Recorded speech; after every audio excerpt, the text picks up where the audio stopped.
They laughed when Riley Keaton walked onto the range with a battered rifle held together by tape. "A janitor!"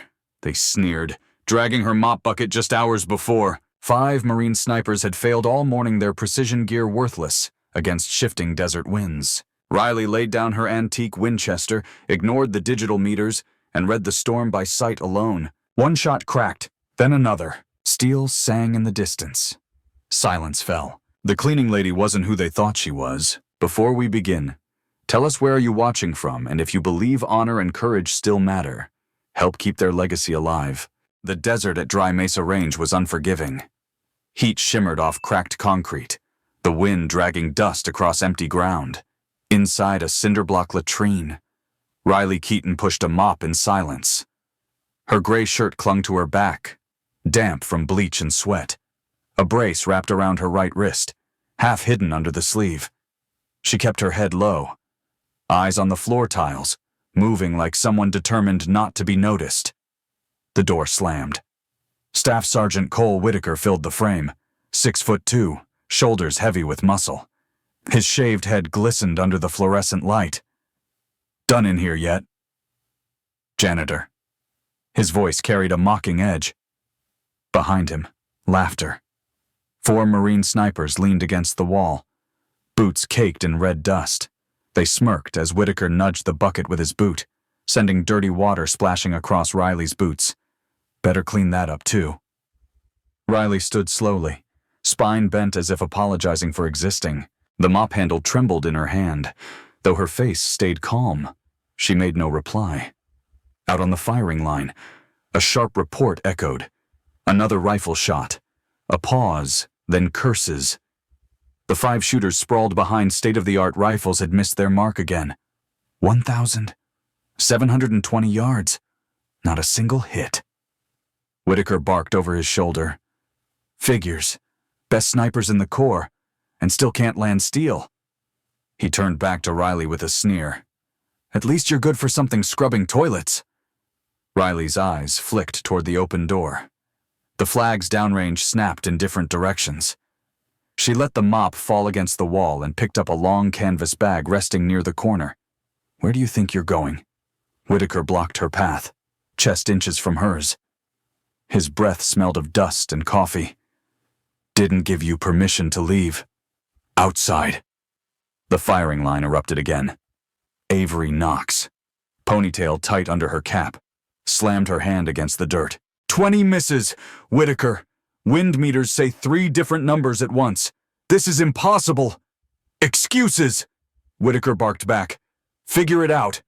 He pushed past Riley, leaving the doorway clear. She stepped into the blazing sun, the canvas bag slung over her shoulder. The observation platform looked down over the range. Dust swirled in chaotic spirals. Flags at 500 yards pointing one way. Flags at 1,000 yards another. At the target, a ragged cloth twisted opposite to both.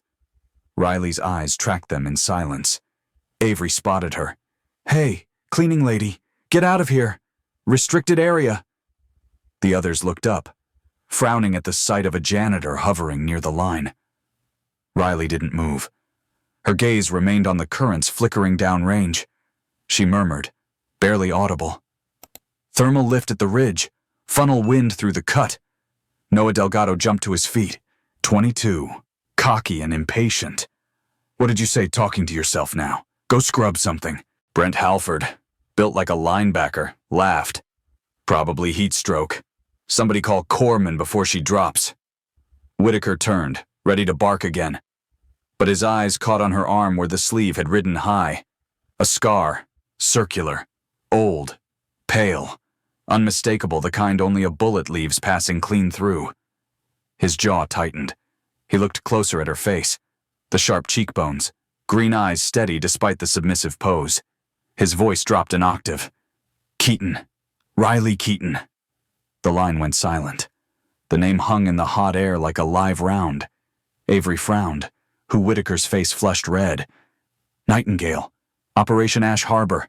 You cost Marines their lives." His words came out like a verdict. Riley set the canvas bag down carefully, hands steady despite the tension in the air. "I didn't abandon anyone," she said quietly. Her voice carried in the stillness, calm but edged with weight. Jasper Quinn squinted. "What's Ash Harbor? I heard rumors classified op in Al-Shura. 2015. Riley didn't answer. Instead, she began loosening the leather straps on the bag.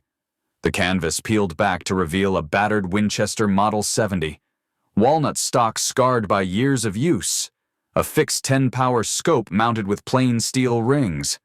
The younger Marine scoffed. "What is that?" "A museum piece," Halford snorted. "Pawn shop special." Ortiz arrived then. Clipboard in hand, Master Gunnery Sergeant, 27 years in uniform.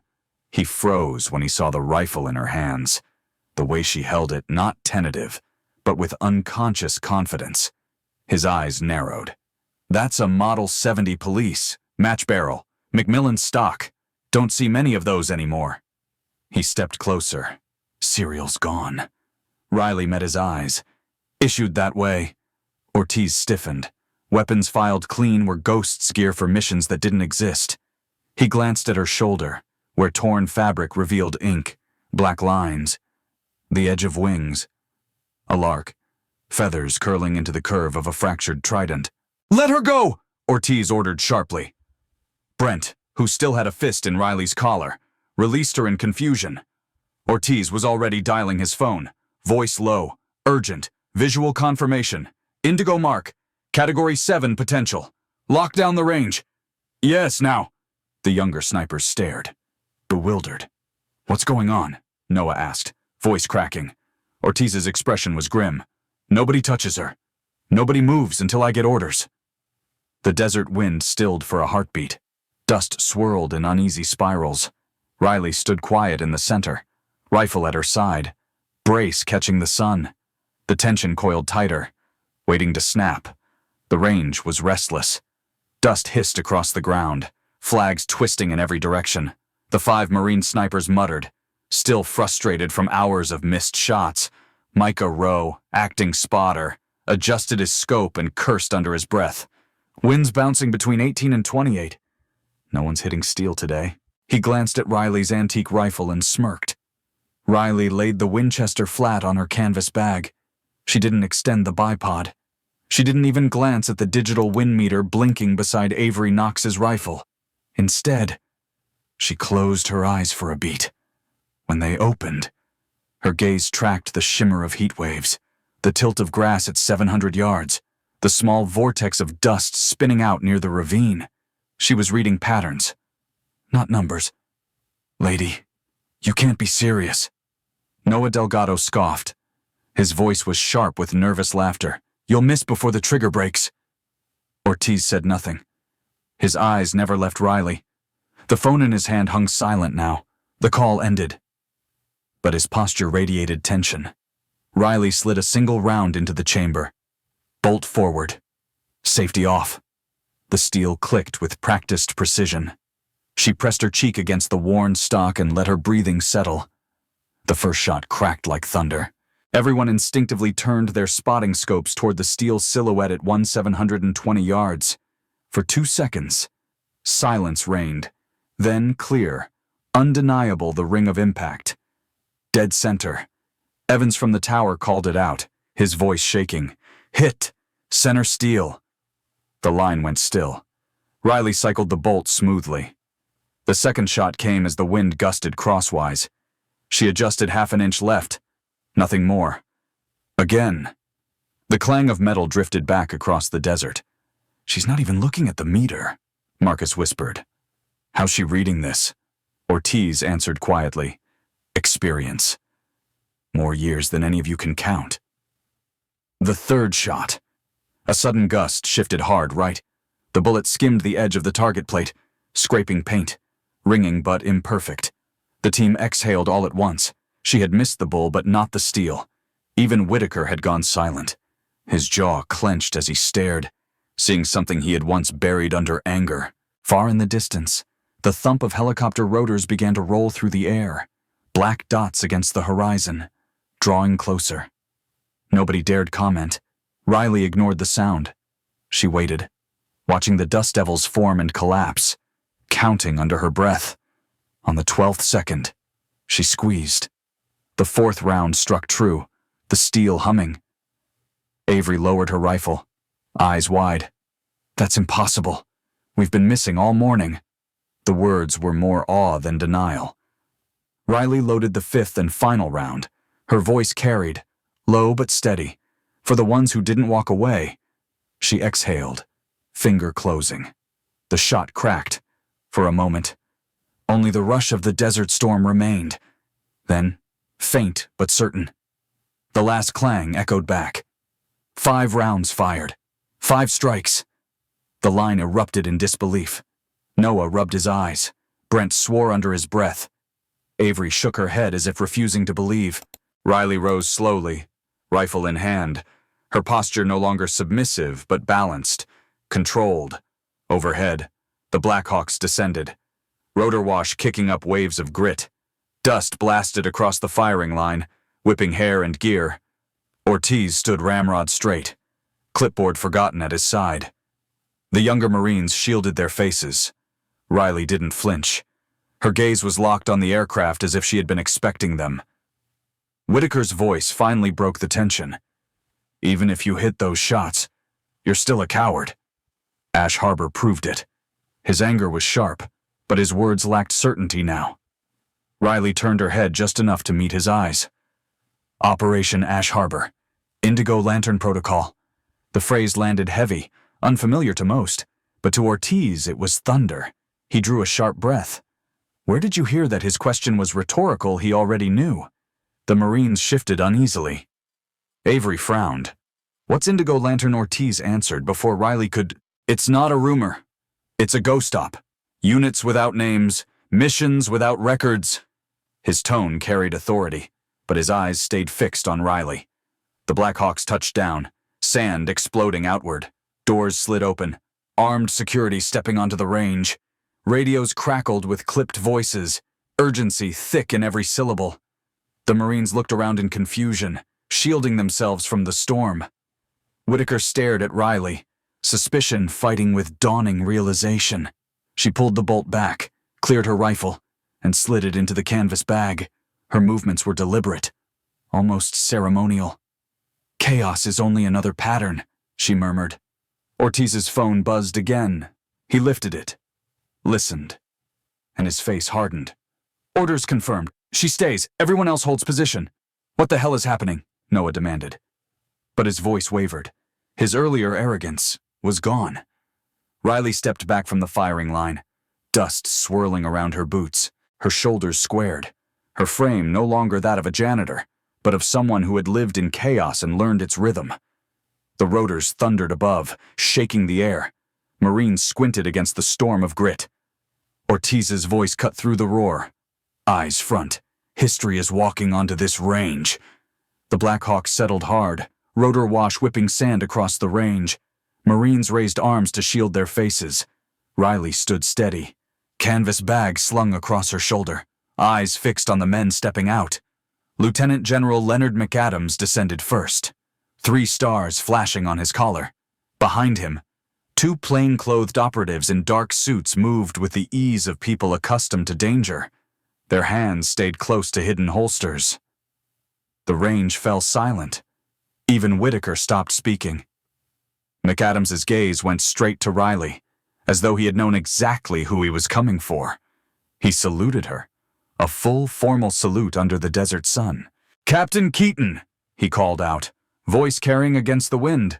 "Or do you still go by Nightingale?" Riley did not return it. She wasn't in uniform.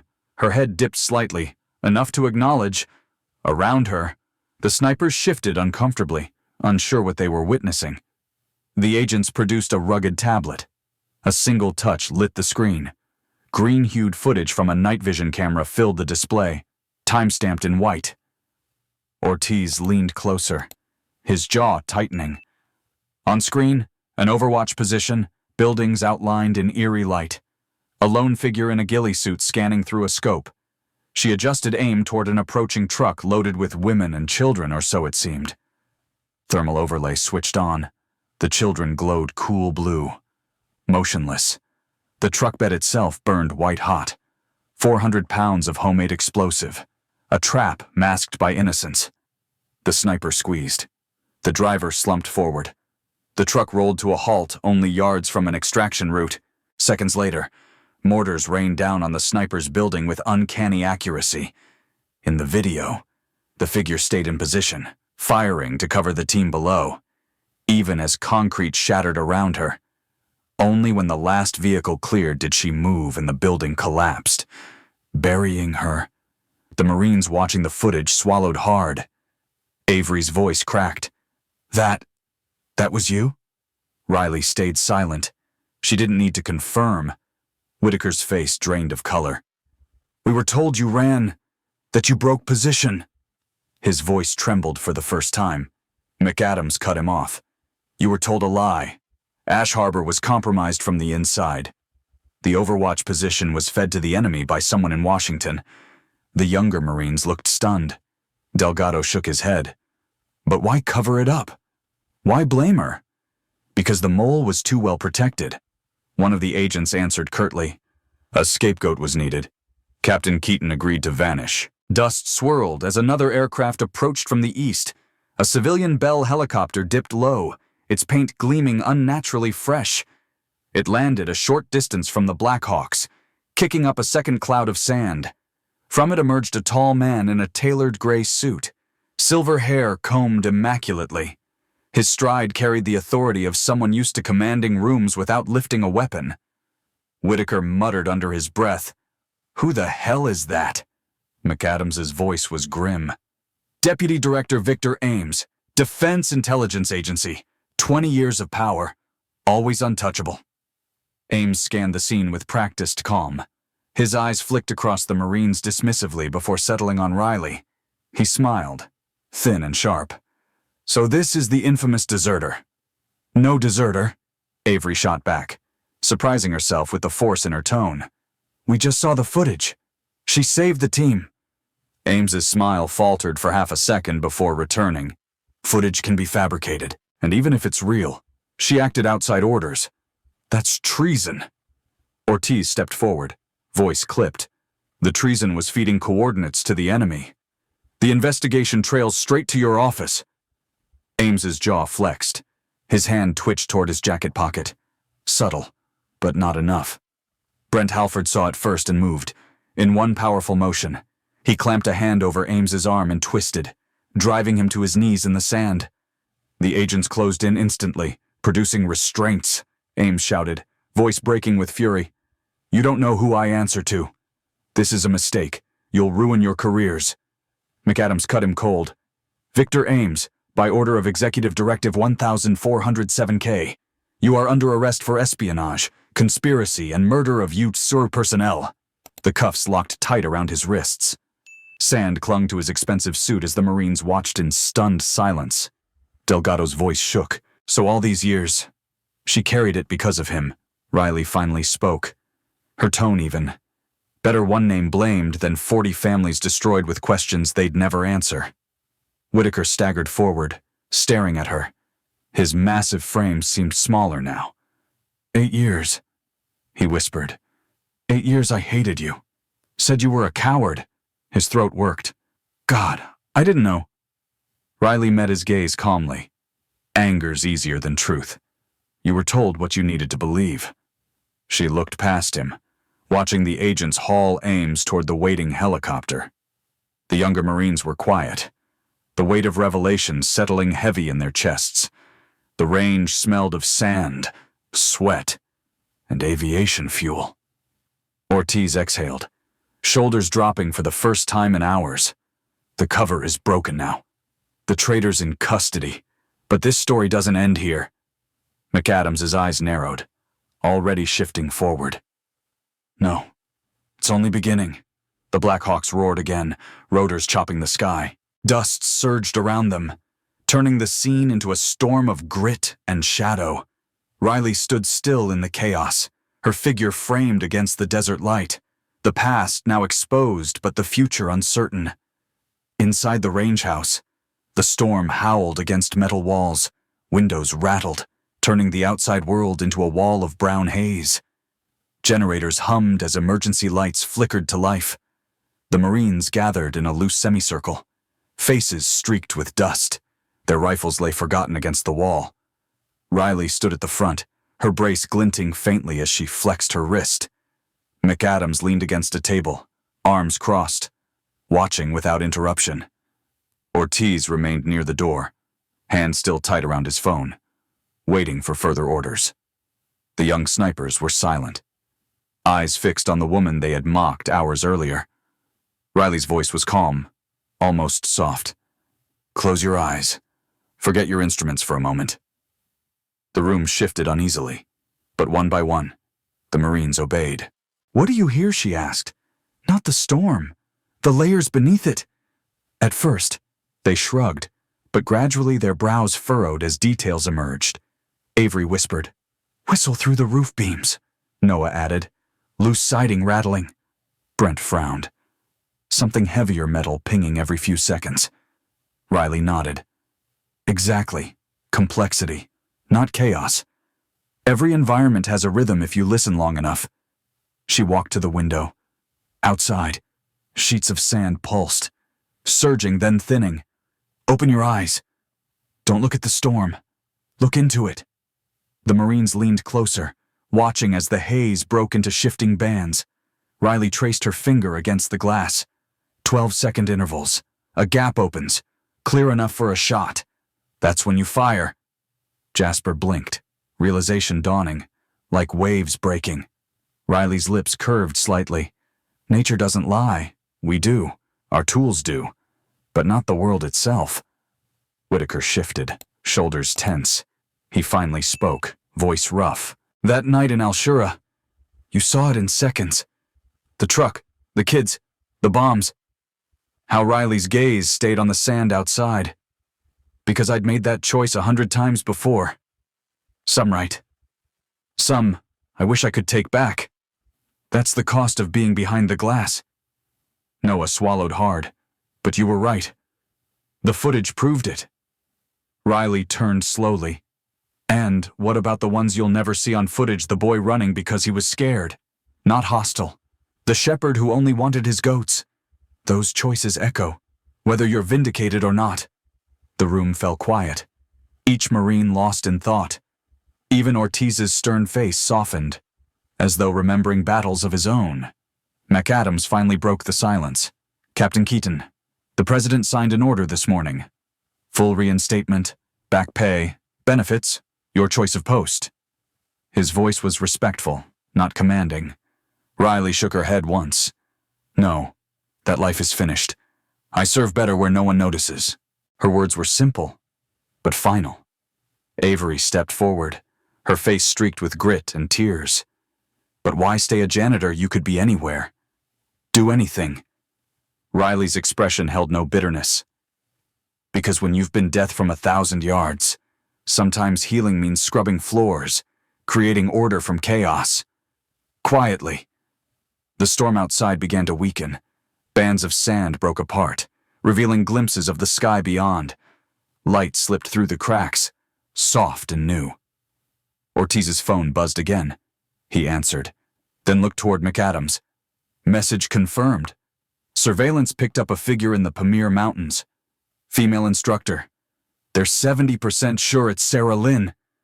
The name froze the room. Riley's composure cracked for the first time. Her hands tightened against the canvas bag. "She died," she whispered. McAdams' eyes softened. "Or disappeared. Bodies were never recovered. If she's alive, she needs someone who knew her." Riley stared at the fading storm, her reflection older than her years. "If I go, it won't be as Captain Keaton. No insignia, no salute, just another shadow." McAdams gave a single nod. "Your road, your terms." The Black Hawks readied again as the last of the sand cleared. Engines rumbled, blades cutting into the blue. The Marines stepped back, sensing the moment closing. Riley slung her rifle bag across her shoulder. She glanced once at Whitaker. His voice came hoarse, stripped of pride. 8 years I cursed your name. I'll spend the next 8 telling the truth." Riley touched his arm lightly, a fleeting gesture. "Don't tell them about me. Tell them about Brooks, Chen, Martinez. Let their names echo instead." Whitaker bowed his head, unable to reply. The rotors thundered. Riley walked toward the waiting Black Hawk, her frame small against the looming aircraft. She climbed aboard without hesitation. 6 months later, the range was calm under a golden dawn. Jasper Quinn lay prone, practicing his breathing. He noticed a figure at the far end, pushing a maintenance cart. He raised his scope. Messy bun, wrist brace, steady gait. Riley Keaton. She turned slightly, catching his observation. A faint nod. Then she kept walking. Quinn lowered his scope, a slow grin forming. Later, he checked the duty roster. Beneath her name was a new entry, S. Lynn, Assistant Custodian. He closed the screen quietly. The next morning, on the wall near the latrine, a folded paper bird appeared. A lark, its wings marked with pencil lines like a fractured trident. Beneath it, 3 words in careful script order from chaos. The sun climbed higher, throwing long shadows across dry mesa. Marines jogged in formation, shouting cadence. Mechanics rolled tool carts across the motor pool. Life continued, and somewhere on that range, 2 janitors moved quietly through the halls, cleaning, fixing, unseen. Ghosts of a war nobody else remembered. If you enjoyed the story, consider sending a super chat to help bring more stories like this.